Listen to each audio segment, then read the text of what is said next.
right now is Larry Pratt. He comes from a different side of this argument. He's executive director of the Gun Owners of America. Where are you on background checks? We've opposed background checks from the very beginning. The Journal of the American Medical Association, which is no friend of ours, had published a study several years after background checks were imposed, and they found that they hadn't had any impact on reducing crime. So we have a system in place. Wait a minute. How do you know that a person... Let's talk logic here. If a criminal or a nut or an addict or a wife beater shows up at a gun store and wants to buy a gun and the guy says no, how does that not prevent violence? How's that not a good thing to happen? Well, obviously criminals have... Would you sell a gun to one of these people? Criminals have other places. Would you sell a gun? Well, then why should a gun store sell it? You listen to the answer, please. Don't be so impolite. No, I'm being polite. You said no. And I was following on with an explanation of why we are opposed to it. The Journal of the American Medical Association said these background checks had not crime in the first several years that it had been imposed. Well, secondly, the ACLU has raised valid concerns even today that we're constructing a national gun registry, and that raises serious privacy questions. The law right now is you can't sell guns knowingly to any of these categories of people, criminals, wife abusers. Right. Of course. You want to get rid of that law? That's not the... no, would you like to get rid of that law? Of course not. No, you want to leave that law in effect? That would apply to anybody, but you don't need a background check to follow through on. Oh, so you don't want a background check, even the one in the law today? Period. You want to get rid of the background check? Absolutely. So your response to Newtown is to get rid of what we have now? Well, it's not our response. We've had that since the very beginning. We objected to it. Okay, we said this will become a gun registry. The illogic of this, and it has become a gun registry. The illogic of this is as follows. If I walked into a gun store to you and I look like a nut, a crazy person, would you sell me a gun? No, and frequently gun dealers experience that. And so if you could call up and find out in a matter of seconds where this person has a mental capacity that's a problem and has been court ordered not to be operating in any way with a gun, why would you want to take advantage of that information? Chris, even after you've done that, the chap that's been turned down can easily go somewhere else. And Where? They do. Where they go? Get them on the street. That's what we're trying to stop. The new law proposed is you can't have private sales, you can't have internet sales, you can't have gun shows. Criminals are going to obey that? And private sales, by the way, means you're going to outlaw private sales. People will have to now go through dealers. Okay. They will have to have... I don't know how to argue with it except this. If we have a 65-mile-an-hour speed limit, because most people obey the law, all right? Why don't we just get rid of the speed limits?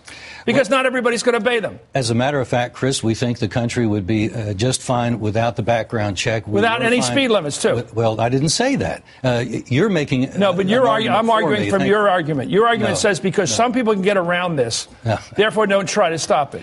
Because they do, and then the risk to the good guys of the gun registry and the abuse of the data that can be... Okay, let's start with this. And we have... Why is there an abuse? Why is it bad for the government of the United States to maintain information on people that are criminals, wife beaters, addicts, or otherwise threats to society, so they are under some sort of restraining order, so they don't get access to firearms? What's wrong with that? They're going to get access to firearms anyway. If they have a criminal intent, they're going to do it. They have done it. They do it all along. And so what you're saying is you're okay with a national gun registry. No, I'm not. I never said that. Well, that's what we're doing with this national background instant check, which, by the way, isn't always that instant. A lot of times... Do we have a national registry right now? We have a substantial part of it because we know that when a dealer enters a portal through his internet access to get a background check, he gets an information sheet that says this data is the property of the United States government, let me ask and we can do with it what we want. That violates federal law. Let's go down to debate. Let's stay debate. This is all slippery slope argument. They violate the law when they get it. You walk into a store, and somebody says to you, I want to see an ID card to see if you're 21. Is that all right with you? I don't have a problem with that. Okay. So somebody walks to the store in order to protect the store, so he doesn't sell to a criminal. He wants to know, a store owner, whether I'm selling to a criminal or not. Isn't it helpful to have him access to check and see if this person is a felon or not? What's wrong with that information? And, if you stop there, he'll go somewhere else to get it, or he'll do what the GAO did a number of years ago. Okay. He'll get a false ID, and he'll I've had you on, but there's something really ideological about this because it doesn't make any sense to me. If I'm a good guy, I go to church on Sunday or synagogue, and I want to be a good person. I don't want to sell a gun to a nut, a criminal, or wife beater, somebody on a restraining order. How can I avoid doing that? Joe Smith walks in the door, eyes wide open, I want to buy a Bushmaster. What am I supposed to do? Just sell it to him? Chris, you're assuming that if you stop him at one point, he's forever stopped. No, that's I didn't not say that. Stop. Well, yes, well, you are. Like, no, police officers... Because he's going to go elsewhere and get the gun. That's what criminals have done. That's what they are doing. Why do we have squad cars in big cities where we have tough crime neighborhoods, some places when they can't be anywhere? Because they help to deter. You would say don't have any squad cars, any police, because you can't stop all crime. What kind of argument is that? As a matter of fact, what deters even more is when you have an armed person that's the potential victim. We have found that for instance, in Northern Virginia, where Gun Owners of America is, we have a murder rate of 0.3 per 100,000. There's all kinds of reasons why murder rates differ. But you come over here to the District of Columbia, it's 30 times higher. And do you think they make the guns here in Washington? And it's almost Wait a minute, where's impossible. Give me the name and address of a gun. Give me the name and address of a gun. Why did the guns wait to come over to Because people have criminal intent and they want a gun. And they get a gun. I see. I thought the guns were just waiting to get over here. Now, let me ask you this. Where are the gun manufacturers in Washington, D.C.? Just name the place where it's made here. These guns aren't made here. They're not made here. They come in here. Doesn't that show you how foolish Let me ask you, I'm going to go back to my moral question, which may work with you or not. If you're a moral gun salesman, do you want to sell to criminals? I don't think anybody wants to sell. Well, then how do you help a person not sell to a criminal? We're not helping. How do you help a gun merchant from not selling to criminals? Because the criminals are not being thwarted. So in other words, guns on demand. A national gun registry. Okay, and that's unacceptable. So your argument is guns on demand. You walk in this store.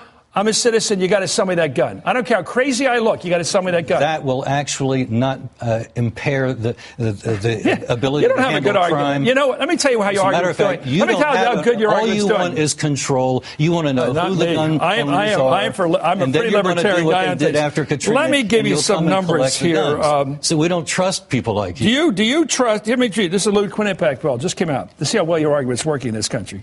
Except with congressmen and senators, you can intimidate. Do you support or oppose requiring background checks for all people who buy guns?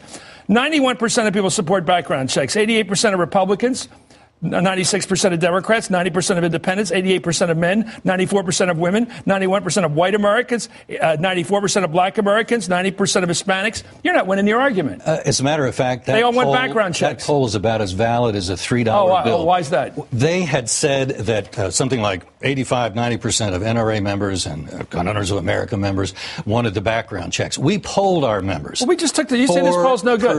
I'm saying it's no good. Okay, I'm saying it's as good as a $3 bill. Because the same people that are telling us 90%, we found it's 4%. NRA found it's 5% among their members. So people keep every poll we get keeps saying the same thing, but those people are lying. If you set the poll up so that you get a certain outcome, then you're going to get a certain outcome. I go back to my question. Would you like to sell a gun to a felon? I wouldn't like that.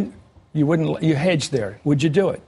Not knowingly. Well, how would you know otherwise? You don't. And as a so matter in other of fact, words, Chris, a guy can card a kid for selling a beer. A can of beer, you got to show an ID card. You got to prove you're 21, but you don't have to prove you're sane or innocent to buy a gun. And you certainly don't have to make that proof when you're buying the gun illegally, which is what criminals do. And that's where your system breaks down, and we're left with your national gun registry. I'm left with the idea we live in an imperfect society with some people who are violent, and the people who are known to be violent shouldn't get guns. And as long as you don't take my guns, yes, and as long as you don't take my guns away from me, I can handle the guy with a gun. This is pure rhetoric. I'm sticking to one point tonight. My linear logic is pure rhetoric. No, you're changing the topic. I'm talking about, do we want background checks? You don't want them. The ACLU tells you don't want them. This is a dangerous proposition. Larry, you don't want it. Can we speak for ourselves here? Can you take an answer other than forcing one? No, I want to know, Larry Pratt, where do you stand on background checks? I told you where I stand. Are you against background checks? From the very beginning, Chris. You're against the ones we have now. Because we don't trust people like you. Okay, thank you. Actually, a lot of people do. They're watching. Anyway, thank you, Larry Pratt. You've explained yourself perfectly. You're against all background checks.